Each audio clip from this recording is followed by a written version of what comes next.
We hear atheists say things like, my life is very good, things are going well, why should I need God? I don't need to believe in a creator. How would you respond to someone like that? According to Pew Research, which in 2019, they actually done a study on the difference between religious and irreligious people and happiness. And they actually concluded, and this is the gold standard, of statistical kind of information in the West, that practicing religious people, have a better life in terms of satisfaction, fulfillment, and quality of life than irreligious people, the atheists.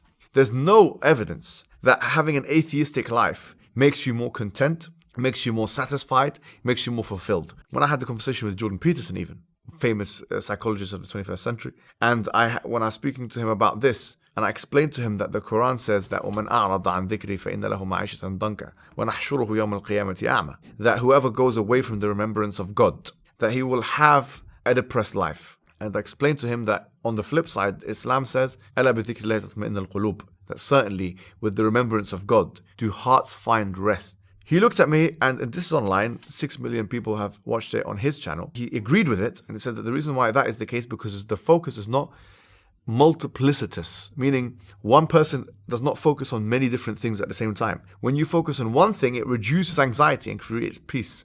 And what better thing to think about and to focus on, and this is my embellishment here, than the creator of the universe and the purpose of life. Once that's established and it's rock solid, there's nothing better to create a sense of meaning in the human being, which will then give him the strength to live life in all its difficulties. Which is why the Prophet ﷺ said beautifully in a hadith, عَجَبًا لِأَمْرِ الْمُؤْمِنِ, that wondrous is the affair of the believer. إِنَّ أَمْرَهُ كُلَّهُ لَهُ خَيْرٌ, that all of his affair is good. إِنْ أَصَابَتْهُ سَرَّاء شَكَرٌ, if good things happen to him, he's thankful. When أَصَابَتْهُ ضَرَّاء صَبَرَ وَشَكَرٌ, if bad things happen to him, he is patient and thankful. And in fact, this sentiment became so powerful in psychology that Viktor Frankl, he explained that the thing which is creates that kind of level of satisfaction, fulfillment, quality, and removes anxiety is meaning itself. So all in all, having a deep meaning and purpose, and if that purpose is one and is central to your life, there's no way in which you can have that purpose and be depressed. Whereas being an atheist, which means, to put it in Jordan Peterson's terms, your focus is multiplicitous and you're thinking in different ways and different